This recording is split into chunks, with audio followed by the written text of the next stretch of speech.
এই যে সবাই টিকিট নিয়ে দাঁড়িয়ে আছে। হ্যাঁ স্যারের রুমে গেছি আপনি তো টিকিট দিতেছেন, আপনি তো ইনফরমেশনটা নেবেন না।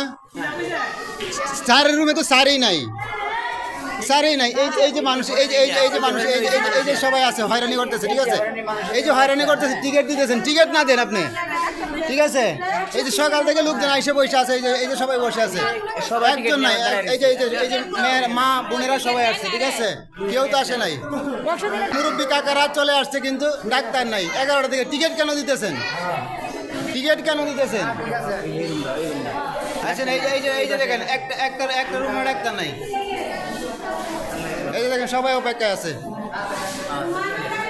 এইটা একটা সরকারি হসপিটালের কার্যক্রম হতেই পারে। সবতলা দেওয়া না ভাই, টিকিট কেন দিবে? ডাক্তার না আসলে বললেই তো হয় যে ডাক্তার আসবে না। এই যে সবাই বসে আছে, এই যে ঠিক আছে, কোনো ডাক্তার হসপিটালের সময় মতো ডাক্তার না আসার কারণে রুগীদের ভোগান্তি শুরু হয় এবং রুগীদের মাধ্যমে একটা উত্তেজনা সৃষ্টি হয়। তো তারপরে আমরা সবাই মিলে প্রধান ডাক্তারের কাছে, প্রধান ডাক্তারের চেম্বারে চলে যাই। যেখানে আমরা সবাই চলে আসছি ডাক্তারের কাছে। প্রধান যে ডাক্তার, অন্য ডাক্তাররা কেউ আসে নাই।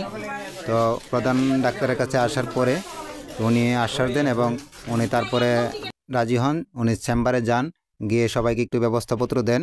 তারপরে পরিস্থিতি শান্ত হয়। তো সবাই ভালো থাকবেন, সুস্থ থাকবেন। হ্যাঁ,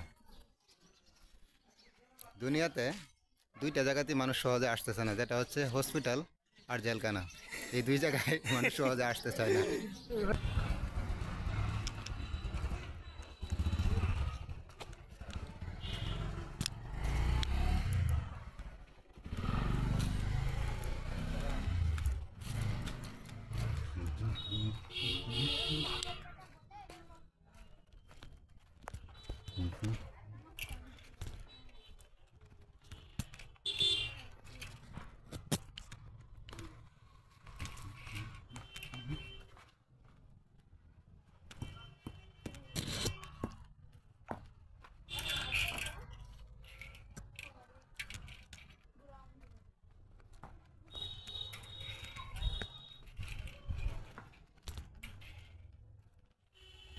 Ini